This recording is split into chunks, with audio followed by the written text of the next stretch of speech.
Gentil, muchas gracias. En primer lugar, pues gracias a quienes hacen el Instituto Interamericano por la Democracia, por la labor que realizan en favor de todas las democracias de América y el mundo, y a quienes hacen la mesa directiva, gracias por la gentil invitación, y por supuesto la bienvenida a los contertulios, entre los cuales veo yo que están estimados amigos y conocedores sabios con mucha sapiencia acerca del tema que van a tratar. Cuando yo estaba en, eh, en Miami, impartiendo conferencias en la Universidad de la Florida, muchos latinoamericanos, principalmente venezolanos, cubanos, nicaragüenses, bolivianos, argentinos, etcétera, se acercaban muy afectuosos a decirme: usted salvó al Ecuador, usted salvó al Ecuador. Yo les decía que no es verdad, no es así. Yo lo único que hice es sentir cierta sensibilidad especial como para poder captar lo que el pueblo ecuatoriano deseaba ese momento después de haber pasado un periodo tan difícil como fue el del economista Rafael Correa, la presidencia del economista Rafael Correa. Y es cierto, los líderes ocasionales no hacemos la historia. Los líderes ocasionales lo único que hacemos es acelerar o desacelerar la historia. Yo fui un líder ocasional que hice una tarea que voy a describir, la he escrito para que quede más claro para mí y para ustedes y para mí, perdón, y la voy a leer enseguida. La he llamado Saliendo del Abismo. Saliendo del Abismo. Digo, lo supe casi inmediatamente luego de mi posesión como presidente de Ecuador en mayo del año 2017. Dije ese momento que no había heredado un gobierno, sino había heredado una emboscada. El encontrarme con unas cuentas fiscales saqueadas, una deuda externa impagable, más de 600 obras llenas de problemas legales y corrupción, debidas seguramente al desesperado intento que hacía el expresidente Correa de ser una especie de faraón, de ser una especie de rey francés, como lo exprese, que quería dejar una obra extraordinaria aún a costa del malestar de su pueblo y de hipotecar el futuro no solamente no del Ecuador, sino además de los gobernantes, que realmente nos puso en un aprieto bastante difícil. Digo, un desesperado deseo de construir obra pública a costa de tomar irresponsablemente dineros de fondos de contingencia y, lo más grave, hacerlo de instituciones como el Seguro Social, la Reserva Monetaria, el Banco Central, la Corporación Financiera Nacional, etcétera, etcétera. También haber hecho ventas anticipadas de petróleo, que recordemos es el principal producto de exportación del Ecuador. Y claro, estaban hechas las ventas por anticipado. Todo esto con el argumento infantil, que era infantil realmente, que era como sacar dinero de un bolsillo para poner en el otro, como para broma, como para comedia. Sacar el dinero de un bolsillo para poner en el otro, nada más. Eso era tomar el dinero de los afiliados y comprometer seriamente al Seguro Social en su futuro. Entendí que su real propósito era atribuirse obras que a veces no construía y dejar que el próximo gobierno las solucione y las construya. Era la receta para el desastre. Un ejemplo, por dar un ejemplo, es una refinería por la que se pagó casi 1.500 millones de dólares por aplanar un terreno nada más.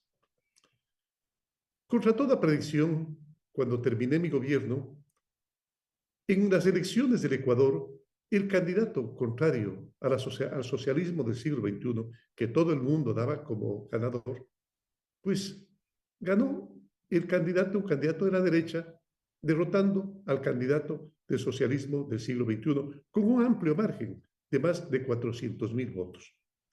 Fue una elección transparente, no hubo conflicto, no hubo asesinatos de candidatos, ni siquiera golpes de puño.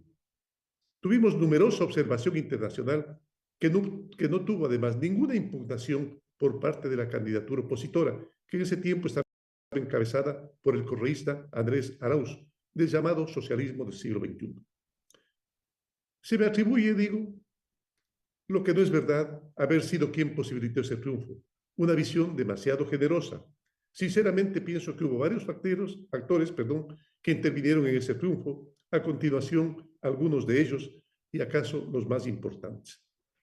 Ante todo, influyó en ese triunfo los errores cometidos por la administración de Rafael Correa en su mandato, el autoritarismo, la desinstitucionalización, la falta de independencia de funciones, la persecución a los opositores políticos, un conjunto de muertes nunca aclaradas, el querer perennizarse en el poder, la casi ninguna libertad de expresión, el hostigamiento de comunicadores, periodistas y analistas políticos, el alejamiento de nuestros mercados naturales, como Estados Unidos y la Comunidad Europea, por ejemplo.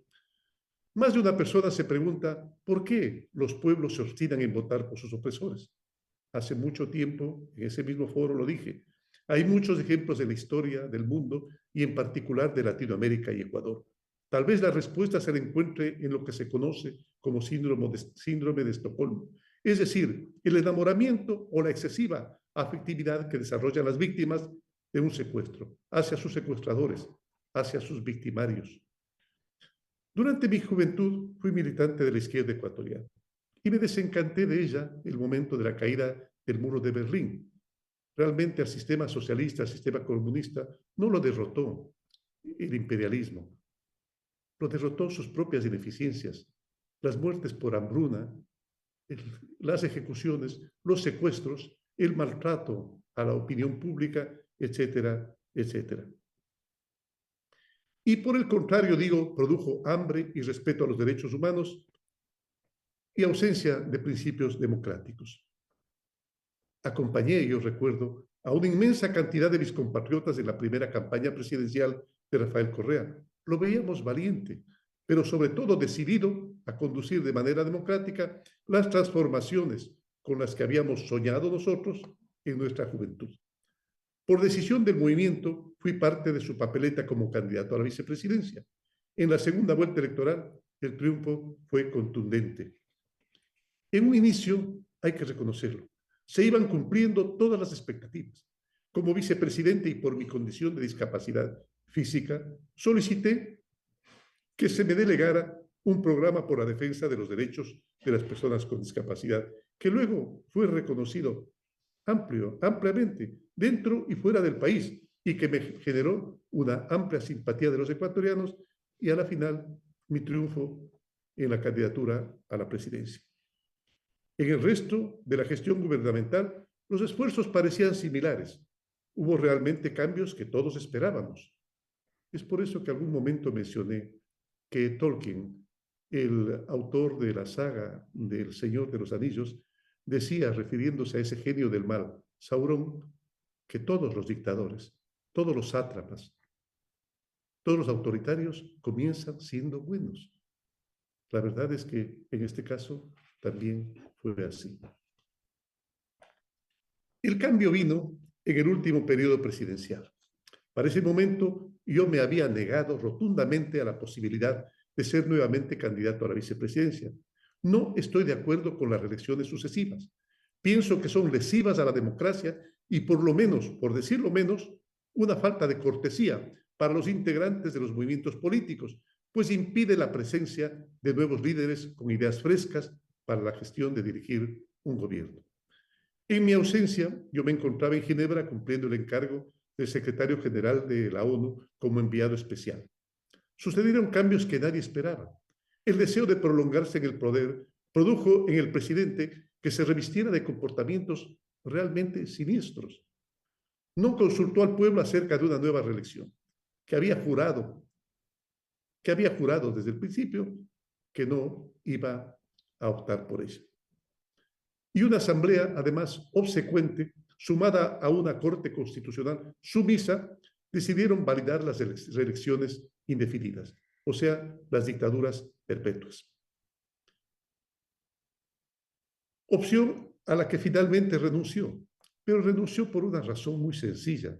Renunció porque su popularidad había descendido a casi el 30%, cuando en algún momento tuvo una popularidad de casi el 86%, principalmente cuando llamó a la asamblea constituyente y daba la sensación que los cambios de la asamblea iban a ser verdaderamente significativos para el futuro de los ecuatorianos. Además, él gozó de una bonanza petrolera extraordinaria.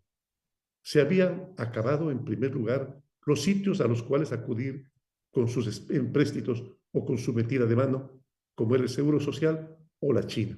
La China ya se negaba a dar préstamos y, por supuesto, ya no había petróleo que vender por anticipado.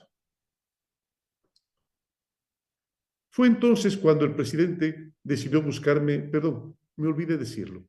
Además, el precio del petróleo, que había estado en unos índices como nunca habían estado en la historia, superando los $100 por barril, permitió una bonanza petrolera, una bonanza económica que devino de la bonanza petrolera.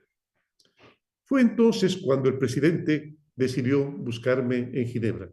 Después de haber hecho aprobar las reelecciones indefinidas, me fue a buscar en Ginebra, para que, de acuerdo a sus alameras palabras, yo salve, entre comillas, yo salve el proceso revolucionario y proteja a los compañeros contra sus enemigos gratuitos, cierro comillas. Porque solo yo podía ganarle las elecciones, decía él, al candidato de la derecha. De manera cansina, negaba rotundamente la posibilidad de que hubiera corrupción en su régimen y juraba que respetaría las decisiones de mi gestión. Yo le dije allí, y se lo dije también en un momento en París: Rafael, yo te conozco como eres tú. ¿Vas a respetar mi gestión? Porque yo, como una comunicación, y ya lo voy a leer también, que hice hace aproximadamente 6 meses, había manifestado que no estoy de acuerdo con la forma como has llevado tu gestión presidencial. Sin embargo, he sido respetuoso con ella. Él me repetía con insistencia: tú vas a ser el presidente, Lenín, tú vas a ser el presidente, yo voy a ir a Bélgica, su esposa es belga, voy a ir a Bélgica a pagar todo el tiempo, los 10 años de mi gobierno que le he faltado a mi familia. Pues eso lo repetía con insistencia, que realmente producía emoción, y en eso era un experto en hacerlo. Algunos meses antes de la elección, yo había enviado, decía, una comunicación a nuestro movimiento político, expresando mis desacuerdos con la forma de llevar la gestión gubernamental. Me pareció raro que después de esa carta me escogiera como su candidato. Que no estaba de acuerdo con las reelecciones, con el irrespeto a la libertad de expresión, con el autoritarismo, con la falta de frescura en las relaciones internacionales, con la ausencia de diálogo con las organizaciones sociales, entre muchos otros temas que yo los rescaté inmediatamente cuando asumí el gobierno. Como suponíamos, el triunfo electoral se dio a pesar de una campaña en la que primaron realmente la agresividad verbal y el empleo intensivo de mensajes en redes. Generalmente, nosotros sabemos para qué se utilizan las redes, no se los voy a repetir a ustedes. El clima era tenso y había mucha incertidumbre acerca de cómo sería mi presidencia. Yo, por mi parte, tenía claridad absoluta sobre lo que se debía hacer: reconciliar a un país polarizado en todos los niveles y ámbitos, reinstitucionalizar y respetar la autonomía de funciones del Estado y dialogar con todos los espacios políticos y sociales. Inclusive, a mi investidura, yo invité a todos los candidatos de oposición. Algunos fueron, otros no fueron, por supuesto, con todo su derecho. Todo eso yo lo había ofrecido, todo esto lo había ofrecido en la carta que envié al movimiento político 6 meses antes.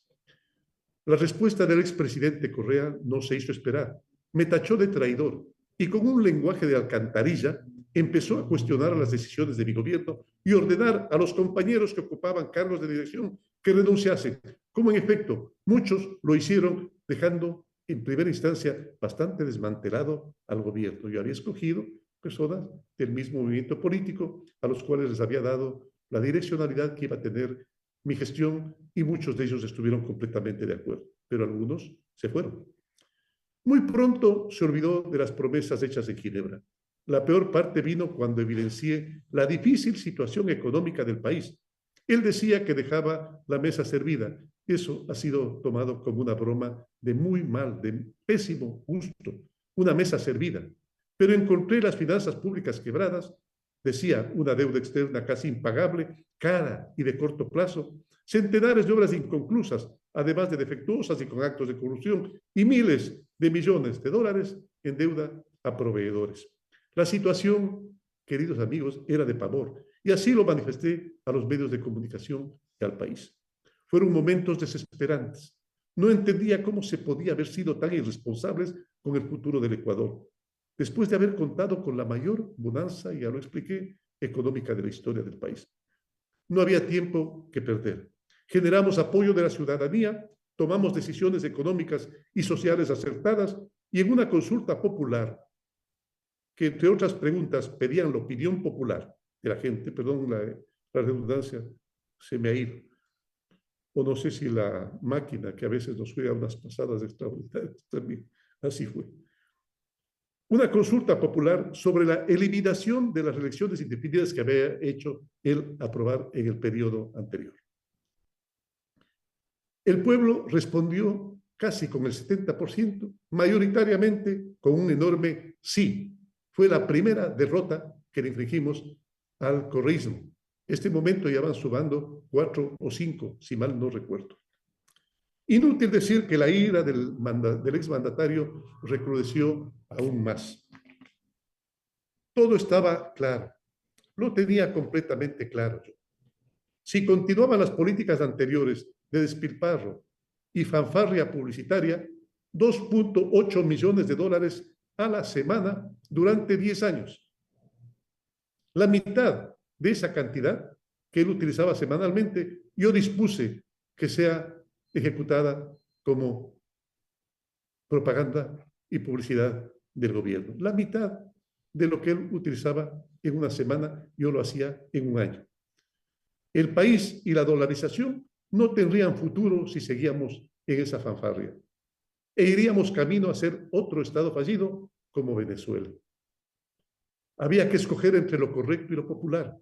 Me decidí por lo correcto, como decía Platón. Refrescamos las relaciones internacionales, privilegiando de nuevo a los países que de larga data tenían una muy buena relación con el nuestro. En ese periodo habíamos escogido como nuestros amigos a quienes en este momento inclusive están causando muchos problemas en Europa y en Estados Unidos. Otras religiones, otras costumbres, otra forma de entender los derechos humanos, principalmente los derechos de las personas con discapacidad, de las mujeres, de los niños, de las niñas, más terrible todavía. Otra forma de entender los derechos humanos. Renegociamos las deudas en condiciones totalmente favorables, hubo tolerancia. Nunca antes en la historia del Ecuador hubo tanta tolerancia y tanto respeto a la libertad de expresión. Yo recuerdo que cuando alguno de los asesores me dijo que debíamos contestar y que debíamos seguir juicio a los periodistas, yo dije, no. A pesar de que sabemos perfectamente que a veces los periodistas suelen ser bastante duros con los mandatarios. El mandatario, si es que decidió tener una candidatura para un mandato, debe tener, como decía un amigo, la piel dura, porque la libertad de expresión, el periodismo marcha al filo de la navaja. Si se inclina hacia un lado, se vuelve fofo, por decir exageradamente la verdad. Y si se inclina hacia el otro lado, se vuelve, en cambio, agresivo y grosero. Es por eso que yo digo que la libertad de expresión, el periodismo, debe marchar al filo de la navaja, sin inclinarse a un lado ni al otro. Algo más importante todavía, creamos la red de protección social más grande de la historia del país. Los más excluidos se convirtieron en los privilegiados. Desde el inicio de la gestión se dispuso una lucha frontal contra el narcotráfico que había gozado de una extraña permisividad durante el gobierno anterior. Seguramente Mario nos va a explicar bastante mejor este tema. Pero de lo que yo recuerdo, de lo que yo recuerdo, se expulsó a los militares estadounidenses de la base de Manta. Ellos utilizaban la base de Manta para que sus aviones despeguen y hacer, entiendo, la capacitación, la inducción, para detectar las naves que se encontraban trasladando y que se habían multiplicado la droga a través de nuestro mar territorial, y se las expulsó. Extrañamente, también recuerdo, se dañaron o no funcionaron nunca los radares chinos. No funcionaron nunca. Extraño también que haya decretado el presidente el indulto, la amnistía de las bandas delincuenciales juveniles, que arrastraban tras de sí bastantes actividades delincuenciales, como asesinatos, secuestros, violaciones, etcétera, etcétera. Y decidió, pues, que las iba a indultar, que iba a dar una amnistía, y esos señores se integraron, e inclusive, a lo mejor más de uno de ellos ha fungido como legislador en las últimas elecciones, en las penúltimas elecciones, verdaderamente, no en las últimas elecciones. Esos pandilleros juveniles son los que luego conformarían los grupos de delincuencia Señor organizada. presidente, le quedan 3 minutos, por favor. Creo que voy a necesitar solo 2. Desde el inicio de la gestión se dispuso una lucha frontal contra el narcotráfico, decía.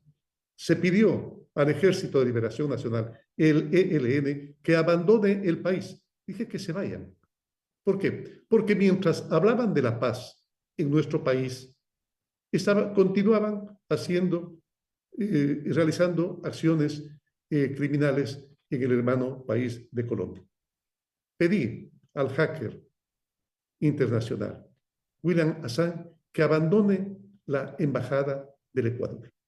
¿Por qué? Porque había violado repetidas ocasiones las normas de asilo, interviniendo groseramente en la política de países amigos y realizando además actos de agresión que el respeto a la misma embajada, que el respeto a este espacio de opinión no me permite recordar ni mencionar. Está por demás repetir que la oposición del presidente se enardeció. Siempre buscó la oportunidad de estabilizar al gobierno, como lo hizo en octubre de 2019, con el apoyo en ese momento de indígenas y líderes de las bandas delincuenciales, y por supuesto con intervención de las FARC. Yo había eliminado el subsidio a la gasolina, que lo único que hacía es favorecer a los autos, a quienes tenían vehículos de alta gama, a las personas que traficaban la gasolina porque estaba a menor valor que en los países vecinos, y además que, como todos sabemos, es un precursor de los estupefacientes y que se lo utilizaba al sur de Colombia, donde las FARC estaban dedicados a esta actividad. Se unieron las huestes correístas y en algún momento, para evitar que haya problemas, pues decidí echarme atrás en la decisión. Pero no fue definitiva. Enseguida inicié un sistema de bandas para igualar a nivel internacional los precios de combustibles, y llegaron casi a estar a un precio internacional. Lastimosamente, y entiendo la razón por la cual el presidente que me sucedió tomó la decisión, pero lastimosamente se volvió a reanimar el subsidio. Y en este momento el presidente actual tiene un problema terrible al respecto. Pero hay una pregunta, y con esto voy a concluir. ¿Cómo los pueblos pueden librarse del socialismo del siglo XXI? Creo que tengo la respuesta que se aproxima mucho a la realidad y que se basa en las tareas que pienso corresponden a cada quien. Primero, el gobernante debe, ya lo decía, hacer lo correcto, aunque sea impopular. Aunque parezca de perogrullo decir la verdad, a cualquier costo, debe respetar la institucionalidad y la libertad de expresión, como ya lo decía, debe renunciar desde un inicio a la posibilidad tan vanidosa de candidatizarse. Segundo, los ciudadanos deben evitar engañarse pensando que el desarrollo se logra sin esfuerzo. Deben dejar de pensar en soluciones inmediatistas y mesiánicas para los problemas porque ellas nunca llegan de forma milagrosa. En este caso, el tiempo no actúa como factor de cambio, por lo que deben dejar de creer que la situación no puede empeorar. No, sí puede empeorar. Por más mal que esté la situación, sí puede empeorar. O si no, veamos Cuba, veamos Nicaragua, veamos Venezuela. Tercero, la libertad, siempre lo digo, es un don divino. El libre albedrío, la libertad son dones divinos. Es verdad, pero también es cierto que está destinada a los que están dispuestos a trabajar, a defenderla, a luchar por ella. No esperemos a perderla para reconocer su importancia. Y termino. Y cuarto, el candidato debe alinearse con lo que piense que es correcto en las decisiones de gobierno y tener la valentía de no dejarse convencer de los asesores políticos que suponen que la oposición a ultranza genera réditos electorales. El correísmo creyó que atacándome ferozmente iba a ganar las elecciones, pues se equivocó y sigue equivocándose. Siempre he insistido en que no se debe confiar en demasía en las encuestas. La historia reciente de las elecciones nos enseña que suele haber sorpresas absolutamente inesperadas y que en el balotaje las diferencias siempre pueden remontarse. El correísmo daba por ganadas todas estas elecciones, incluida la consulta popular que hice yo. Y termino.